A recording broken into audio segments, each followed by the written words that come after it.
Return करना है। अब जज उनको डांट रहा है कि अरे मेरी नाक कट गई है और तुमने कोर्ट केस वापस ले लिया है, ये क्या बात हुई। और कोर्ट केस एक बार वापस लेने के बाद दोबारा हम केस कर सकते हैं। मतलब ये है कि जितने भी एविडेंस थे या जो ऑडियंस होती है, तो ये चीज सही है या गलत है कि उनको जज डांट रहा है, या मतलब जज अपने ऐसे पर्सनल इमोशन सेटिंग कर सकता है क्या? मेरे ख्याल से आप बोलना चाहते हैं एडवोकेट डांट रहा है या एडवोकेट परेशान कर रहा है या एडवोकेट नहीं मान रहा केस वापस देने के लिए, ऐसी बात है कितना। तो केस विड्रॉ करना चाह रहे हैं पर आपका एडवोकेट नहीं मान रहा, शायद ये बात आपने। अब जैसे कि दोनों लड़का लड़की के साथ जो जो लॉयर्स रहते हैं उनके पर्सनल, अब जज सामने है, हम लोग अपना केस लड़ रहे हैं। अब लड़की सोचती है कि अब मुझे आगे नहीं करना है केस कंटिन्यू, तो मैंने अपना केस वापस ले लिया। तो एडवोकेट जो है उसने बोला कि चलो ठीक है वापस ले लेते हैं, कोई बात नहीं। तो जज ने ये चीज पे डाटा कि अरे मतलब ये डेथ जो है इसमें जो केस लगा है, अब आपकी बात से मैं कोई डेथ का केस नहीं लूंगा, या किसी डेथ को कोई प्रॉब्लम होगी तो मैं उसके बाद कोई एडवोकेट भी नहीं लड़ेगा ना, जज ने जो काटा है अलग उसका मतलब लाइफ तो उसकी मतलब वेस्ट हो गई ना एक तरीके से, कि उसका जो प्रॉब्लम्स थे वो आगे मतलब अब किसी के आगे किसी को भी कंप्लेंट रजिस्टर करेगी तो मतलब वो कर नहीं पाएगी, वो ये कहते। तो सबसे पहले तो ऐसा कोई नहीं बढ़ती है। ये चीज गलत है कि उन्होंने इतना लेट उनको अरेस्ट किया। अब इसी से रिलेटेड मेरा एक क्वेश्चन है सर, जैसे कि नॉर्मल वीडियो कॉल पे वो दोनों चैट कर रहे थे, तो वीडियो कॉल पे लड़की क्यों अरेस्ट हुई? लड़की तो ये कह रही थी कि नहीं नहीं नहीं नहीं प्लीज तुम सुसाइड मत करो, बट लड़के ने अपने आप पी के सुसाइड कर लिया था, कोई ऐसा सुसाइड नोट नहीं छोड़ा था, बट वो लड़की तो उसको बचाव करना चाह रही थी, तो ऐसा मतलब क्यों हुआ? तो जैसे मैंने अपनी प्रेजेंटेशन में बताया, आपको एविडेंस रिकॉर्ड करने हैं, आपको डॉक्यूमेंटेशन करनी है। अगर आपकी किसी तरह वीडियो कॉल हो रही है, आपको लग रहा है बहुत सेंसिटिव टॉपिक है, तो अपने फोन की स्क्रीन रिकॉर्डिंग ऑन कर लीजिए या कॉल रिकॉर्डिंग ऑन कर लीजिए, जिससे आप कभी ऐसी चीज हुई है जैसे उस लड़की के साथ हुई है, तब वो उसकी स्क्रीन रिकॉर्डिंग ऑन होती, तो कोई पुलिस वाला उसको टच भी नहीं कर सकता, अरेस्ट तो बहुत दूर की बात हो जाती है। तो इसलिए आपको एक स्क्रीनशॉट, एक स्क्रीन रिकॉर्डिंग, अगर आपको कुछ भी लग रहा है, कोई फाइनेंशियल ट्रांजैक्शन है, किसी आप नए इंसान से डील कर रहे हैं, एक डॉक्यूमेंटेशन, एक रिकॉर्डिंग कर लेनी एक जरूरी है। आजकल बहुत ज्यादा फ्रॉड इस टाइप के भी बढ़ते जा रहे हैं। उस लड़की की चाहे कोई गलती नहीं होगी, लेकिन अभी तो हमको नहीं पता ना, अभी ना आपने वीडियो देखी ना मैंने वीडियो देखी, उस लड़की ने आपको बताया, आपने मुझे बताया, तो that is as good as आपने सुना मुझे बता दिया, मैंने सुना दो लोगों को और बता दिया, तो उतनी ही उसकी एविडेंस की वैल्यू रहेगी। ट्रायल होगा, कुछ होगा, लेकिन वो बहुत लंबा प्रोसेस हो जाएगा, परेशान उसमें बहुत ज्यादा होते हैं, हैरेसमेंट बहुत ज्यादा होती है, तो इसीलिए सबसे जैसे कि HMA जो एक्ट होता है, हिंदू मैरिज एक्ट जिसे हम कहते हैं, कि कल एक केस मतलब मेरे पास एक सज्जन आए थे जो मुस्लिम थे। अब मुझे ये नहीं पता था कि वो हिंदू मुस्लिम जो लॉ होता है वो अलग अलग होता है, जैसे कि मैं जानता हूँ, बट मतलब किसी मुस्लिम पे एप्लीकेबल है हिंदू मैरिज एक्ट, मतलब वो इंक्लूडेड हो सकता है कि नहीं उस मुस्लिम, मतलब जो मुस्लिम है वो हिंदू मैरिज एक्ट में जो HMA है एक्ट उसमें इंक्लूडेड हो सकता है कि नहीं, ये क्वेश्चन है मेरा। तो short answer is no, include नहीं हो सकता, पर फिर भी हमने कुछ केसेस देखे हैं। जैसे एक मेरे पास केस आया था जिसमें एक रेप का केस था, तो उसके अंदर जो ऑफेंडर था या जो परपेट्रेटर था उसने अपना रिलीजन हिंदू में कन्वर्ट करा के लड़की से शादी कर ली थी, तो उसको कोर्ट ने मान्य रखा था। तो इन केसेस में हिंदू मैरिज एक्ट होगा होता है, लेकिन फिर भी उस चीज में आपका शॉर्ट आंसर तो नो ही रहेगा, क्योंकि वो कन्वर्ट हुआ है एक दूसरे रिलीजन में, तो इसलिए वो गवान होगा उस एक्ट के हिसाब से। तो मुस्लिम तो नहीं गवान होंगे, फॉर दैट मैटर कोई और रिलीजन की नहीं गवान होगा।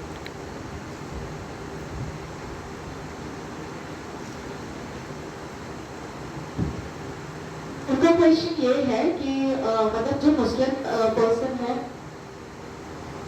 ओके, तो एक प्रॉपर्टी से रिलेटेड है चीज कि मुस्लिम जो है पर्सन, वो उसकी प्रॉपर्टी है।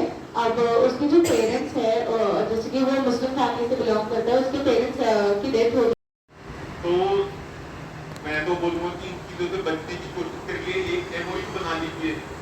अगर क्योंकि एक डॉक्यूमेंट, एक कॉन्ट्रैक्ट इन प्लेस होता है तो अगला जो अपने एक क्या कहते हैं वायदा खिलाफी करने से, जो वायदा खिलाफी करने से कम चांसेस है कि वो ये चीज़ करे।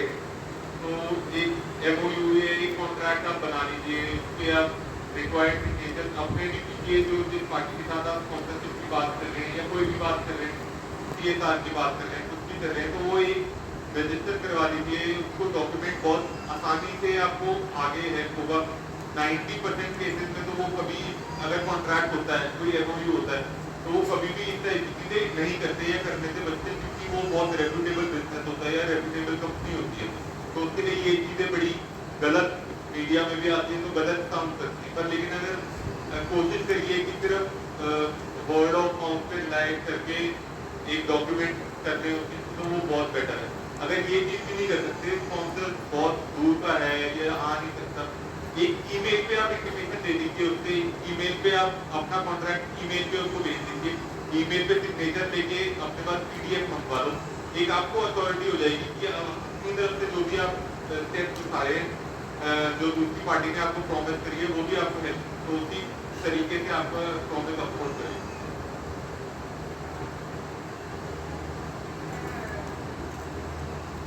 हाँ, ओके, अभी यहाँ पे एक क्वेश्चन और आ रहे हैं, तो अपनी बात करते हैं। देखो, कहते आप अपने पेरेंट्स को लेके जाओ, अपने रिश्तेदार को लेके आओ, तो ऐसा होता है।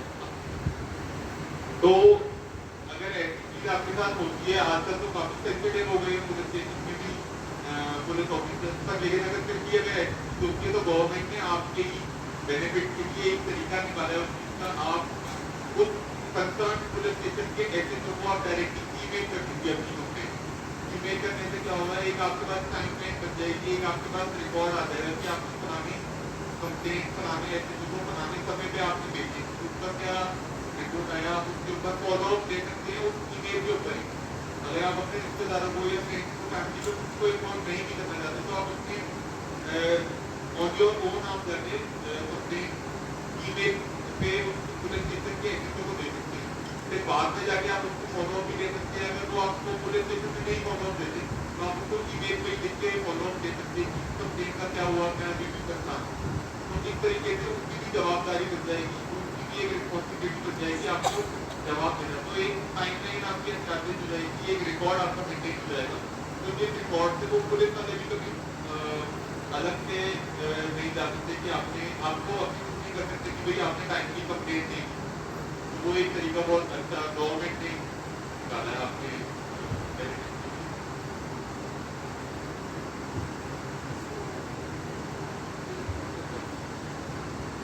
हर पुलिस स्टेशन का ईमेल आईडी, हर SHO का, स्टेशन हाउस ऑफिसर का ईमेल आईडी डिफरेंट होता है। वो देखने के लिए आपको ऑनलाइन गूगल पे आप डाल के देखिए, जो भी आपका नियरेस्ट पुलिस स्टेशन है, तो आपको उससे बचाया जा सकता है।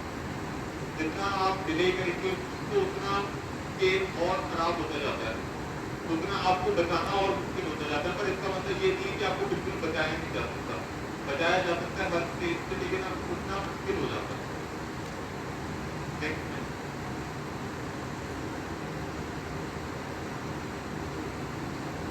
और फ्रॉड प्रिवेंशन स्ट्रैटेजी क्या क्या हो सकती है, आपको फ्रॉड की बताएंगे। जैसे कि मैंने आपको बताया कि एफिनिटी फ्रॉड होता है, जो आपकी एक कम्युनिटी के मेंबर को पकड़ लेगा, उसको समझाएगा, वो और 4 लोगों को बताएगा, वो 4 लोग और 4 लोगों को बताएंगे। तो उन चीज़ों से बचाव की क्या टेक्निक हो सकते हैं। डॉक्यूमेंट फॉर्जरी हो जाती है। अब डॉक्यूमेंट फॉर्जरी का मतलब ये नहीं कि डॉक्यूमेंट एक्चुअली फॉल्स है, काफ़ी बारी वो मैनिपुलेट होता है। आपको डॉक्यूमेंट बिना दिखाए, बिना पढ़ाए आपको साइन दे दिए जाते हैं, फाइनेंशियली आपको एक्सप्लॉइट किया जाता है। तो एक सिक्योर कम्युनिकेशन चैनल आपको आपके पास होना चाहिए, जो फाइनेंशियल एक्टिविटीज आपकी आपको मॉनिटर करते रहना चाहिए। आपकी बैंक अकाउंट है या आपका UPI का अकाउंट है, आपको हर हफ्ते भर में 10 दिन में आप उसको चेक कर लीजिए कि कोई भी ऐसी कोई ट्रांजैक्शन तो नहीं है जो आपने नहीं करी पर वो रिफ्लेक्ट कर रही है आपके बैंक अकाउंट में। क्या वो इसका नतीजा हो सकता है कि जो आपने फ्रॉडुलेंटली डॉक्यूमेंट पे सिग्नेचर किए या आपने चेक पे सिग्नेचर दे दिए। नेक्स्ट है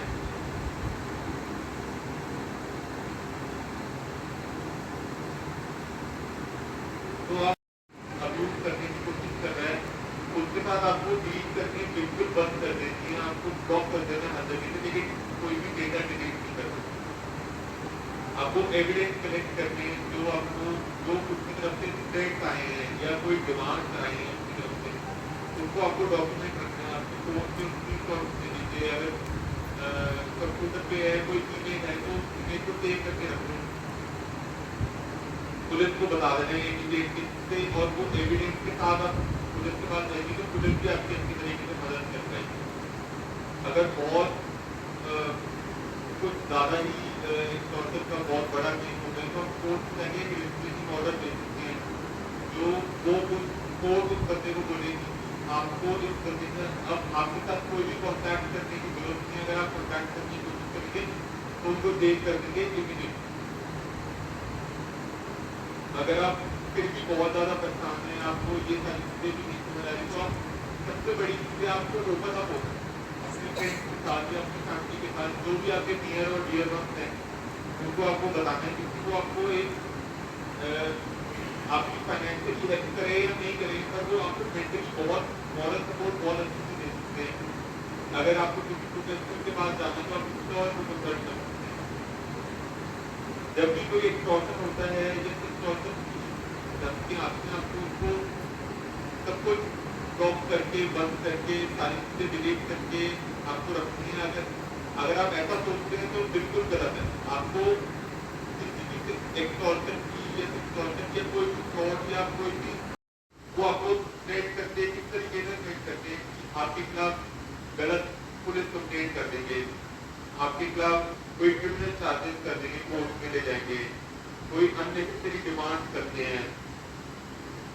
आपको ये चीज सोचनी है, ये चीज समझनी है कि जो भी लीगल कॉन्सिक्वेंसेस होते हैं जिसको आपको थ्रेट किया जाता है वो कोर्ट में कभी भी सर्वाइव नहीं कर पाते। तो शुरू में अगर आप डर जाएंगे जिससे और आप किसी ने हाँ बोल सके तो वो बहुत ही गलत होगा आपकी फ्यूचर के लिए। तो अगर आपको कभी भी इस तरह की कोई भी तो आप पुलिस में कंप्लेंट करिए कि आप नॉलेजेबल लॉयर से जाके आप मिलिए, आप उसको बताइए, अपना कंसर्न बताइए। अगर आप भी नहीं अफोर्ड कर सकते लॉयर तो DLSA Delhi legal state authority है जहाँ पर आप फ्री लीगल एड पा सकते हैं, वहाँ पे जाके आप कंसल्ट कर सकते हैं लॉयर के साथ। आप हाई कोर्ट में भी आ सकते हैं, हाई कोर्ट में लॉयर डेली आपको लॉयर लेके बैठे हुए जो आपको फ्री लीगल एड देंगे, फ्री लीगल एडवाइस देंगे। तो वो आप कुछ समय निकाल के आप आइए, इसमें कोई भी परेशान होने की जरूरत नहीं है। एक आप लीगल एडवाइस देंगे तो it goes a long way.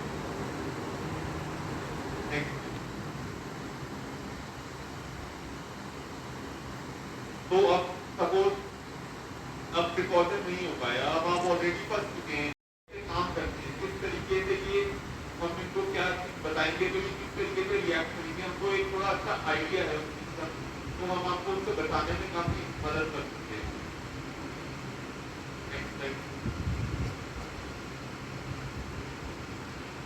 अब एक्सटॉर्शन भी काफी हद तक एक्सटॉर्शन से सिमिलर है, पर इसके अंदर आपको ब्लैकमेल आपकी वीडियो या फोटोज के अलावा और किसी तरीके से किया जा सकता है, आपको मैनिपुलेट किया जा सकता है, आपको फ्रॉड किया जा सकता है। हम काफी प्रैक्टिकल ये भी देखते हैं कि फैमिली मेंबर ज्यादा भड़कने के लिए या शेयर मारने के लिए भी काफी बड़ी मैनिपुलेट करते हैं लोगों को। तो ये काफी एक गलत चीज है जो हमको सामने आ रही है हमारे, वो आपकी डिसेबिलिटी को लेवरेज करते हैं, आपके शेयर को बाईपास करने के लिए या उस शेयर को भड़कने के लिए।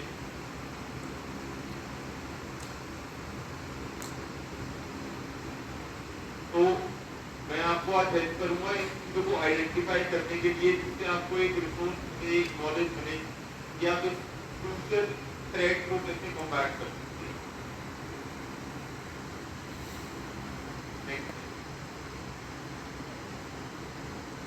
तो एक्सटॉर्शन हमारे आईपीसी में डिफाइंड है सेक्शन 384 में।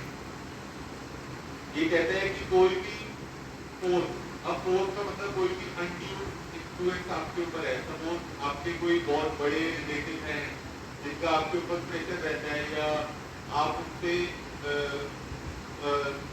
आप उनको जवाब नहीं दे सकते या जो कर सकते, आप जिस चीज में आपकी इच्छा नहीं होगी वो चीज करवाने के लिए आप उसकी कोशिश कर सकते हैं, जो अल्टीमेटली रिजल्ट करेगा इन सब इंजरी सिर्फ फिजिकल इंजरी नहीं, फाइनेंशियल इंजरी, आपकी फ्यूचर को हार्म करने की भी कोशिश कर सकता है। तो कुछ टाइप के एक्सटॉर्शन हैं, जैसे पहला है आपको फिजिकली या फाइनेंशियली हार्म करने की कोशिश करेगा, आपसे पैसे ऐंठने की कोशिश करेगा। ये सबसे ज्यादा मोस्ट प्रेवलेंट चीज हम देखते आ रहे हैं। फिर आपको धमकाएगा कि हम आपकी कोई एम्बैरेसिंग या कोई भी ऐसी इंफॉर्मेशन या फोटो या कुछ भी चीज आपकी लीक करेंगे अगर आप उनकी डिमांड नहीं मानेंगे। आपकी प्रॉपर्टी या आपकी रेपुटेशन डैमेज करने की कोशिश करेगा। जैसे कुछ समय पहले एक केस आया था मेरे पास, उसमें 2 भाई थे जो डेथ थे, तो टोटल 4 भाई थे, बाकी दोनों भाई उनको डिसेबिलिटी नहीं थी, 2 भाई को डिसेबिलिटी थी। तो उन 2 भाइयों ने एक उनको दबा के, उनको मना के, उनको समझा के या माइंड वॉश करने की, ब्रेन वॉश करके पूरी तरीके से जो उनके फादर एक इनहेरिटेड प्रॉपर्टी छोड़ के गए थे वो 4 हिस्सों में डिवाइड होने की जगह सिर्फ 2 भाइयों में डिवाइड हो गई जो डिसेबल नहीं थे। तो ये एक तरीके का स्कैम है आपके साथ, एक तरीके का फ्रॉड है।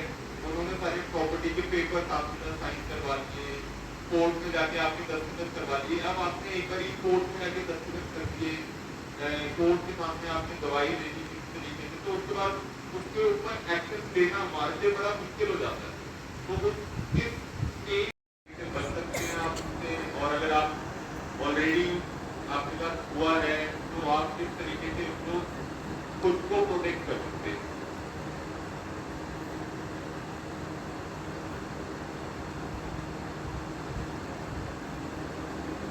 हाँ,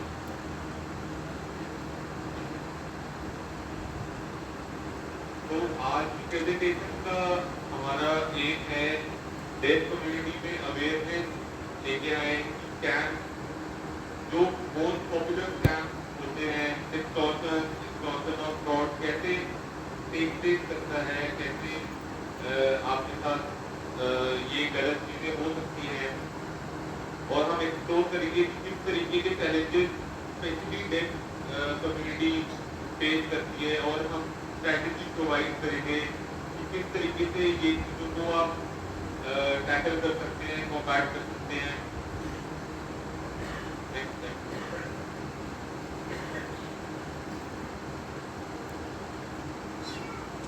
तो सबसे पहले स्कैम समझते थे, किस टाइप के स्कैम डेफ लोगों को ज़्यादा टारगेट करते हैं। एक स्कैम होता है उसको बोलते हैं एफिनिटी फ्रॉड इंग्लिश में।